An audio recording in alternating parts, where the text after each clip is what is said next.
This conference will now be recorded. Good afternoon, everybody. In lieu of honing your skills today, I will be doing a video. Today, we are going to be talking about goal setting, something that's very important that you should be keeping in mind. What are your goals? How can you achieve them? Um, and what to focus on when you are designing your goals. Attached in this email will be a little piece of paper that goes over everything we are going on today. So if you just want to open that up and follow along, feel free to fill it out as we do. So I'm going to be talking about some of the ways that I goal set, some things that you can keep in mind, and then Marianne has also designed a class around it. So I'm going to go ahead and jump in here. And the first thing is, what are goals? What do they mean to you? What is a goal? Is it just something in the future that you're looking forward to? Is it something that you are progressively always working towards? What is a goal? And very simply put, a goal is your dreams plus a deadline. So you're basically on a timeline to get to where your dreams are, what you want to achieve. Why are goals necessary? Um, this is something I struggle with a lot. It's why do I need to set goals? I know that if I have a good day, I consider it a successful day. But goals are important because it gives you something in the future to look towards. It also puts you on a schedule to get there. Um, and I have four other reasons. So the number one is it's the number one skill for success. If you do not have goals that you are working towards, are you really successful? Are you constantly growing? The answer is no. Everybody should always have a goal that they're working towards, and we'll be going over the types of goals because it may not be business related. It may be personal. Number two, it provides you with focus and direction, especially when we're talking about how to plan to get to your goals and stuff like that. It gives you a focus and direction instead of just kind of doing whatever and hoping for the best outcome. I know that I struggle a lot with sometimes finding direction and stuff. Uh, if I have a goal and I'm not sure how to achieve it, I find myself just kind of procrastinating, not working towards it. So setting up a schedule on how you are going to achieve it gives you that focus and direction, and you will see the results of that. And it also saves you time. It doesn't waste any of your time as you go towards it. It gives you a reason to succeed. We all need a reason to get up in the morning and do our best. And working towards a goal that you set for yourself is definitely a reason to get up. And four, it creates action. It stops procrastination. It stops the lackadaisical attitude towards life. It creates you to move and start working. Um, and a lot of people struggle with even starting. So by setting your goal and trying to figure out how you're going to get there and scheduling the way to get there, basically, you are creating action. You are giving yourself something to do. Now, there are two types of goals. I'm sure you know what they are. You have your short-term goals, which is tomorrow, next week, next month, kind of in a short timetable.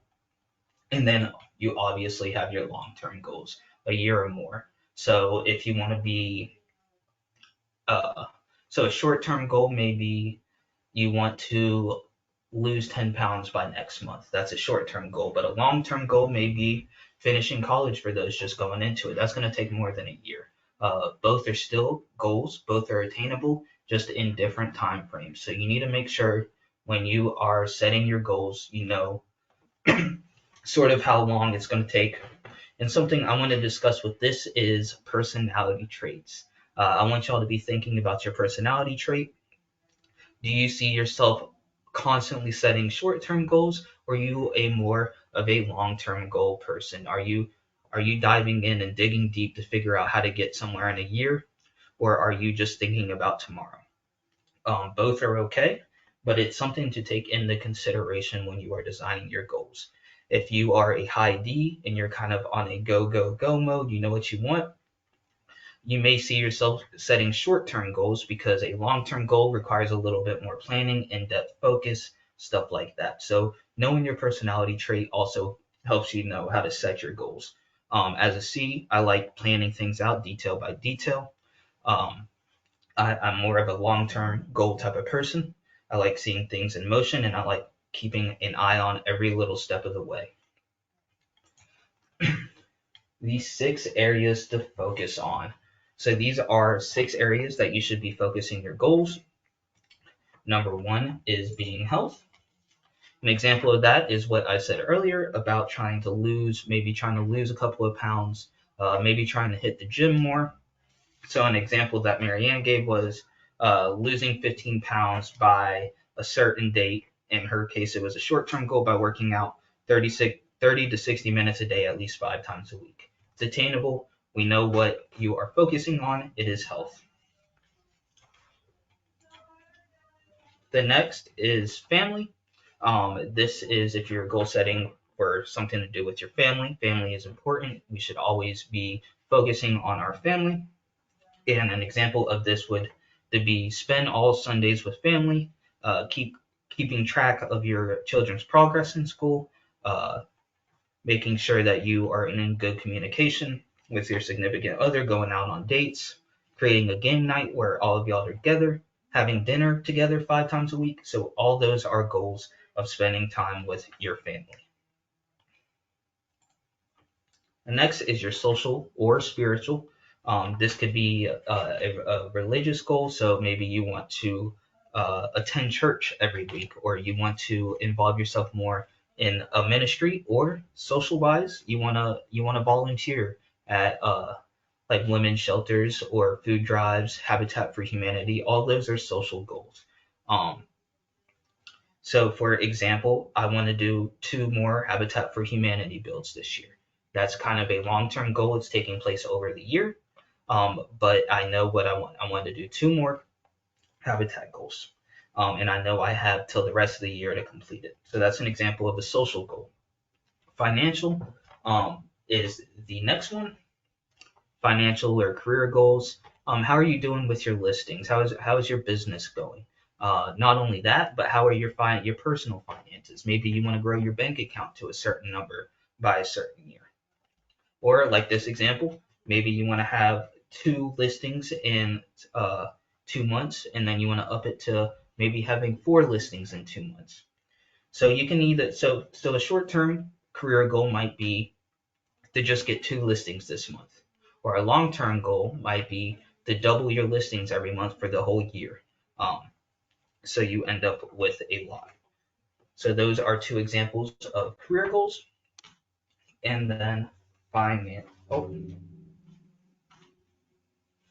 sorry. I went over financial, kind of grouped financial and career together. Um, so for example, financial goals is that bank account example, but a career goal is maybe to become a broker in charge, like Marianne's was, um, or to be licensed in another state. So that's another example of your career goal. Financial being the bank account example I just gave. And then 6, life is about fun, having adventures, exploring new options. And so that should be your 6th area to focus on. The example that Marianne gave was to purchase a new car for herself, to go on a cruise with Miss Carol. Um, so basically, it's to have fun, to enjoy life. You want to make sure that you are also working towards fun and pleasure. So it could be anything from taking a trip to Spain or something by the end of the year. Remember that you need to make sure that you have a deadline as well as a focus, a dream. So all your goals should focus on a specific topic, usually from one of these 6 areas to focus on, but you also want to make sure you are setting deadlines. If I were to say that I just want to lose 15 pounds, well, I haven't put myself on a deadline, so am I really going to work towards it? No. I'm going to sit there and wait and know that I'm not putting myself on a time crunch, so I can lose 15 pounds tomorrow when I could already be working on it today if I set myself that deadline. So that's very important to keep in mind, is that you do want to put yourself on a timeline. You don't want to stress yourself out. You want to make your timelines reasonable. but you also don't want to discount yourself. You don't need a year to to spend time with your family. That it's so you need to be aware of what your goals are and then an appropriate deadline for it. There are three things that stop you from achieving your goals. Number one, and I know this is a huge one, is the fear of failure. You just need to throw that away. We all fail, we all mess up, we all make mistakes. It's what you do after that to remedy to make it better, or how you can learn from your failures. You are going to fail. That's just a hard fact of life. Everybody has failed in something or another, but it's what you learn from it and what you do after that to help you succeed towards your next goal. So just get rid of the fear of failure. If you fail, don't be too hard on yourself. A lot of people are too hard on yourself, think they're not worthy of pursuing that goal. That's not the case. Everybody fails. It's a try, and if you fail, try again. Your goals are still attainable, but if you notice that you are constantly failing this goal, maybe you need to just set the expectations a little more appropriate to you. So maybe you need to, instead of trying to lose 10 pounds in a week, push it up to a month, something that fits your schedule and is reasonable and attainable. But you are going to fail. You need to focus on obstacles instead of opportunities. You need to focus on the obstacles that stop you in the way from achieving your goal and finding ways to circumvent or overcome them. Uh, we all have challenges. We see challenges I hear about challenges every day, whether it's in your business, transaction wise, or it's in your personal lives. It's challenges are going to come out. So instead of focusing on the opportunities, you need to focus on how you can circumvent these obstacles because they're gonna come up. That's just another fact. And then fear of success. You are scared of achieving your goals. You're not sure if you're worthy of it. You're not sure if you can keep up that expectation once people see you succeeding. The simple answer is you are. You are worthy of everything that you put your mind to. All your success is your doing. Don't be afraid of that. You got yourself there, and you can continue to be successful.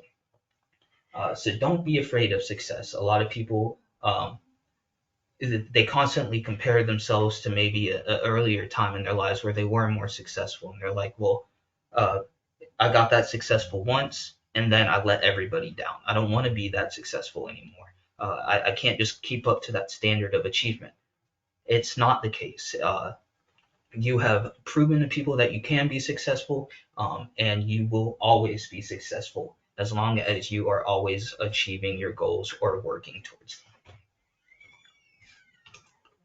All your goals must be smart, and this is kind of what I'm talking about when I say that they need to be reasonable, attainable, appropriate to your own personal lifestyle. So they need to be specific. You need to be able to write out exactly what your goal is. Make sure that it has your dreams and then your deadline because that is what makes up a goal. It needs to be measurable. You need to be able to track it. So you need to be able to look at a deadline and be able to track your progress towards achieving your goal. It needs to be attainable. Believe you can achieve it. For example, I know I'm not going to make $1 million this year. That's just unreasonable unless I win the lottery. It's just unreasonable. So they need to be attainable. The only thing that you are doing by making your goals unrealistic is letting yourself down. Because if you don't attain it, you are now in a negative mind space, and maybe you aren't going to try to attain it again. That failure kind of sets you back, and you realize maybe I can't do this. That's not the case. Make sure your goals are attainable and appropriate.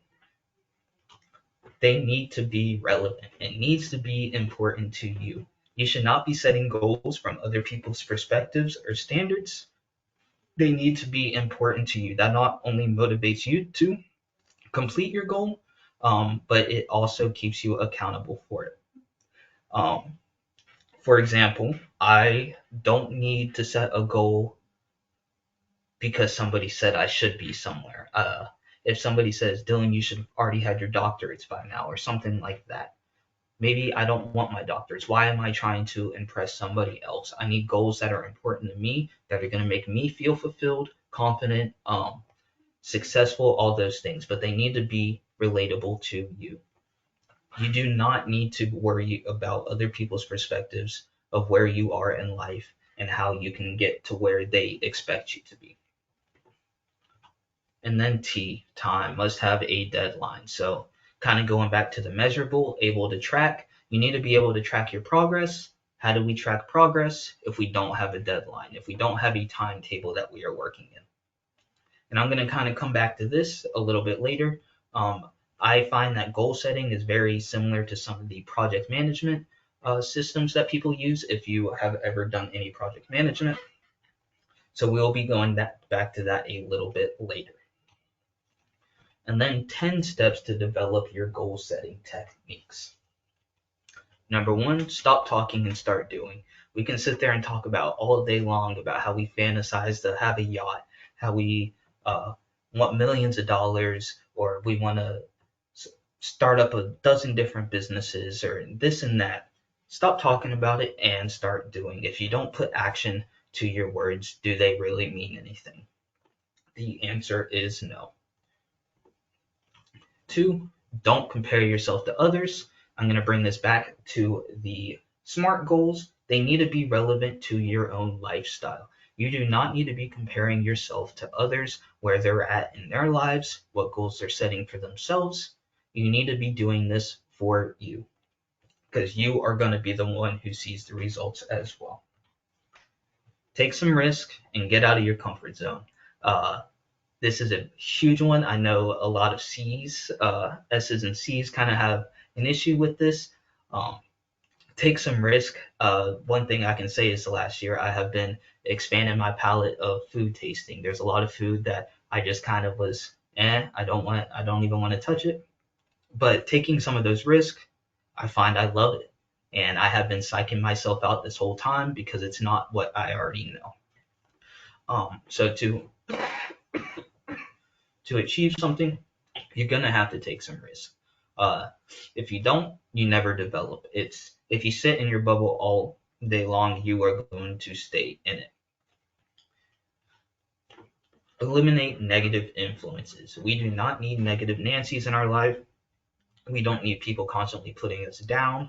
We need people that are going to uplift us, to support our goals, support who we are as people. So you need to get rid of those negative influence that puts you in a negative mind space, because all that does is stop you from reaching your end goal.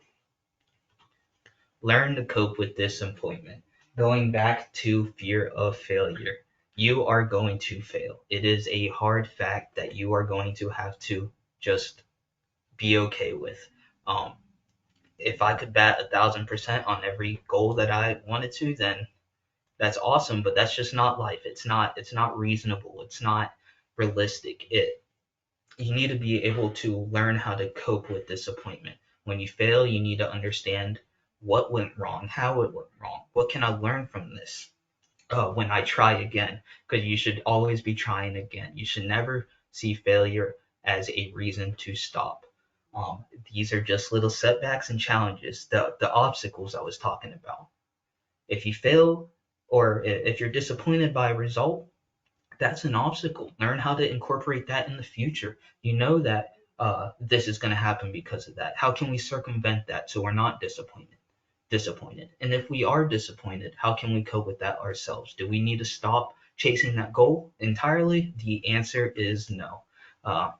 We need to learn how to cope with it. Disappointment is just going to happen. So going back to that, making sure that you can circumvent your obstacles. Next is don't be a grudge collector. Don't hold grudges. Do not, this is a funny one. Do not sit there and dwell on things in the past as a reason you can't do them in the future. Just because something didn't work once and failed doesn't mean that it will always be that way. You should never hold grudges. Life is constantly progressing. The people around you are constantly changing. You're constantly changing. There is no reason you should be holding any grudges towards any of your own actions in the past. it may not have just been the right time. Uh, and that's just it. Once again, it's life. 7 is wake up happy. How many of you wake up in the morning with a smile on your face? Are you rolling out of bed grumpy, ready, just thinking about the next time you can crawl back into bed, or are you waking up ready to conquer the day, ready to make some impacts on your life and others? What are you doing to wake up happy? If you find yourself that you're not, then you need to kind of sit down and really think about how can I start my day better. Waking up happy is the most important part about having a good day, I think. My routine in the morning is I get up and I sit there and drink a nice cold bottle of water and I take a hot shower, and that's my oasis, I guess. That's me waking up happy. It gets me ready for my day. I can organize my thoughts. I don't go into the day with a bad mood because all that does is perpetrate it even further in my decisions of the day. You'll see a lot of negativity coming out uh, from you if you aren't already waking up happy. Raise your level of self-esteem. We are all people. We all can do this. We all have the same, not the same insecurities, but we all have insecurities. Um, but we're all worth it. We are all able to attain what we are looking to achieve in life, as long as it's realistic. But the the reason for you, if you were setting a goal and the reason you feel like you can't achieve it is because you're not worth it, to get rid of the mindset. You need to understand that you are powerful. You are able to learn. You are a positive influence to those around you. So you need to raise that level of self-esteem, not to the point where it's egotistical and your goals suddenly become unrealistic, but you need to raise your level of self-esteem. You are worth it. You can do it. Failure is okay, and we're going to learn how to cope with it, and we're going to do better next time. 9, have fun. And going back to the 6 areas you should focus on, that last one was toys and adventure. Life is nothing without a little bit of fun in it. If all you are thinking about is work and the next plateau you can reach to self elevate in your own personal worth without thinking about it, seeing the sights along the way, make sure you have fun. Don't burn yourself out. Life is full of adventure and fun in the craziest, wildest of places. So you need to make sure that you are also having fun. And number 10 is never giving up. Um, this is one that a lot of people struggle with. Um, Even those that, if they fail to start, they already have given up. So going back to that fear of failure, that fear of success, stuff like that, you should never give up achieving your goals. As long as they are reasonable, realistic to your own personal life, you should never give up. Nobody should ever tell you to give something up. Something I constantly keep in my mind is the past is the past. All I can do now in the future, or now all I can do now in the present, is work towards a better future. Um, and going back to that whole grudging, you shouldn't be holding grudges.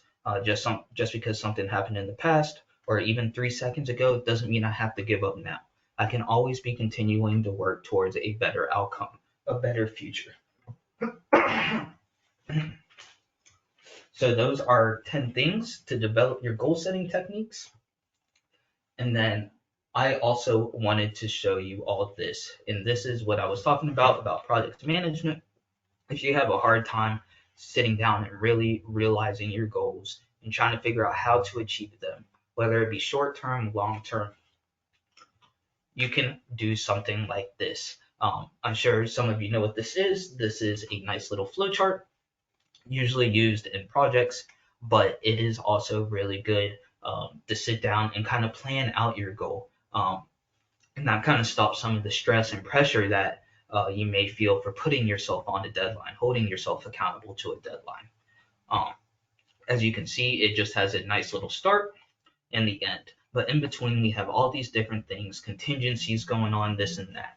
And all we're really doing is finding out where we're starting, where we want to end, and how are we gonna do it. You need to start planning out and scheduling how you are going to achieve your goal. If you don't have a plan, if you don't have focused direction, how are you going to achieve it? So this may help for anybody that just has. I struggle with figuring out how I'm going to get to somewhere. This right here is a nice way to kind of break it down step by step. For example, your D's, your high D's, where they know what they want. They know the outcome that they want, and they know when they want it by.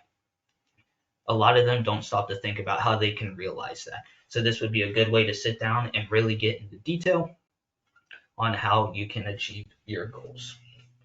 And then a final thing I wanted to show y'all that may help is a momentum planner. So Marianne has recently shown me this. It's a nice way for me to be able to collect my thoughts at the beginning of the day. It is literally just kind of a daily planner. So for example, in the mornings I get up and I talk about what are my intentions for my day. But this is more of a short-term goal thing. But what are my intentions for the day? Whether it be business, people, such and such. And then I talk about where was I comfortable yesterday? What obstacles did I go through yesterday that made me uncomfortable? And remember what we said, that we need to be able to look at the obstacles that we come across and figure out how to circumvent them. Self-awareness and failure are part of the equation for success. You need to be able to understand where you were uncomfortable, what you can do to circumvent that, so you can have a better day today. So I go in talking about my intentions for the day. I lay out my obstacles that I had yesterday that may present themselves again today. And then I write out my to-do list. So this is everything that I'd like to get done in the day. And then finally, number 4, my top 3. If I don't get anything else done on this to-do list, these are my top 3 things that I want to get done. And once again, just because you don't achieve everything right here, does that mean I really failed? No, but I know what I need to work on. And that's where the uncomfortable. Maybe I didn't give myself enough time. Maybe I wasn't focused enough, or I didn't have the efficiency that I wanted yesterday. So just because you don't get everything done on your to-do list, that's not failure. That's a learning experience. So my top 3 are the top 3 things that I like to get done today. And this is where, if I don't get anything else done on this list, I at least try to get these 3 done. And that is that is a success in itself. That is achieving your goal. And then on the back here, you have a little note section for just things going on. But then these bottom 2 boxes are really important as well. What was I grateful for? What in my life was I grateful for the day that I loved that was in it? If you find yourself being like, I know I was super grateful for this, but this other thing, I don't know if I really need it around. Well, there's your negative influences. That's where you can tell. That's where you need to eliminate your negative influences. If you find stuff that you are ungrateful for, but this is where you are grateful for. So you want to make sure that you always keep these things in mind, because you want to carry them on with you. And then, where did I win today? This is a way to self-motivate yourself. If it's a long-term goal, it's going to take time. Where did you win today? What steps did you take to continue making your that progress towards that end goal? And then at the back for some of the long-term, or at the front for some long-term goals, maybe, is your weekly review. And this is kind of just a succinct version of your daily. What went right this week? Where do I need to support myself moving forward? What could I do this week to move towards my goal? What will I do this week to make it towards my goal? So what will? This right here is a nice little way to keep track of long-term goals or short-term if it's in the next couple of months. About kind of summarizing your day-to-day interactions. If you are using something like a flowchart, it's a nice way to kind of check out how you have progressed. So that is it for my goal setting. Just remember, a good way to another project management / goal management tip is the 6 steps. Resource it, scope it out. What's it gonna cost you? Schedule it, control it, and then close it. It's done. So you want to make sure that you understand the resources it's going to take to get towards a goal. For example, if I know I want to lose 15 pounds by March 3rd or March 30th, I know I'm going to have to spend 30 to 60 minutes a day working out. I know that time is a resource. I know it's going to take that much time out of my day every day. So I need to be prepared for that. Scoping it out. You need to make sure you don't have something called scope creep going on. Just because you're being successful in your progress towards your goals, you don't want to expand that end result. You want to keep it within the scope of its original goal. So I don't want to move that 15 pounds to a suddenly 30 pounds because I find myself making progress. I want to keep in mind that I set out to lose 15 pounds, and this is the progress that I'm making towards it. What's it going to cost you? This could be anything from money, resources, anything like that. So you need to think about what it is going to cost you. If you know that you want to have 12 transactions this year, and you know you need to step up that marketing, it's gonna cost you. You know you're gonna have to put some money towards it. So you need to think about these things in advance. So by the time you get to that step, you are well prepared for it. 4, you need to schedule it, going back to that flow chart or be smart. You need to understand that on how you are measuring it. Your goals need to be measurable. So you need to be thinking about how you are going to go about this. Do not put the cart before the horse. So you need to make sure that your goal timeline is reasonable and also realistic, that it makes sense. If I know that I want to make $1 million by the end of the year, does it make sense for me to that's a bad example. You need to make sure that you are able to schedule your goal in a reasonable way. You need to control it. Kind of talking about that scope creep. You need to make sure that everything is within your control. You don't need to be listening to outside influences. This is your goal. You need to make sure that you are doing it for yourself. So you need to control it. You don't want to suddenly make knowing that you needed 30 to 60 minutes, but now suddenly you're taking 90 to 120 minutes out of your day every day. You need to make sure that standards that you put for yourself on your schedule that you designed is controlled. And then 6 is close it, the most exciting part, execution. Starting from the start and ending at the finish. It's simple as that. You need to make sure that you can close it out. So that is my honing your skills on goal setting. If you have any questions, concerns, or anything like that, just let me know. And have a good Thursday.